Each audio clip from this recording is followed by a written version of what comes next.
So we recently had an influencer reach out to us and ask to do a collaboration. Well, we've got a food influencer against a bakery, so let's meet the stars of our show. We have Glamorama, who is the food reviewer, and JL Patisserie is the bakery. And Jenna here is the owner of the bakery and was a semifinalist for the James Beard Award in 2023. And Glamorama was asked to do a collab, or she asked to do a collab with Jenna.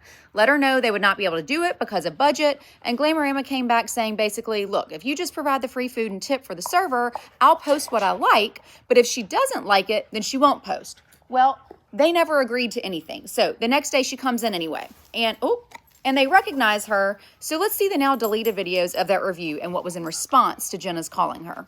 I do not mind spending $10 on a pastry if they are really good, but you cannot use fake ass ingredients. That pistachio color is about as natural as my boobs, ass, and waistline. $5 for a canali. I didn't even pay that in Santro fucking pay, but that's the price next to the Phoenix airport. Okay. I was also super disappointed in the quiche. I prefer a quiche with a thick, rich, buttery crust. This had a paper thin crust. If I wanted to ingest this much eggs, I would have eaten an omelet. I absolutely loved the pumpkin. God damn, someone finally stood up to me. You know what, I gotta say, fucking kudos, for real. I respect that, I do.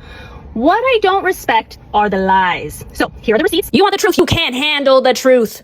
I never said that I would leave a good review for a free meal. I have never done that, and I will never do that. I actually do think if you stay away from the nuts, if you're like me that don't like that fake pistachio flavor, I think you make beautiful pastries. I'd work on that quiche though. So they don't know how to make quiche, and their pistachio tastes fake, but she did love the pumpkin pastry. And Jenna lets viewers know their pistachio paste is straight from Italy, and their flowers are as well, not their followers. I can't imagine how expensive that is for them, but everything is handmade and it's from scratch. And in the bakery, they even spend, she says, 6 months just feeding their sourdough. So she says the same influencer has done this at other places, and Jenna basically just hopes that future food reviewers do not follow in her footsteps. Now, I will say the death threats, uncalled for. Absolutely ridiculous. But Glamorama did state if the collab happened and there needed to be negative feedback, she would have provided it privately so Jenna could improve, and that most people charge $4,000 for that. And y'all, I've said this shit before, but you shouldn't be asking for free food to begin with if you're doing a food review.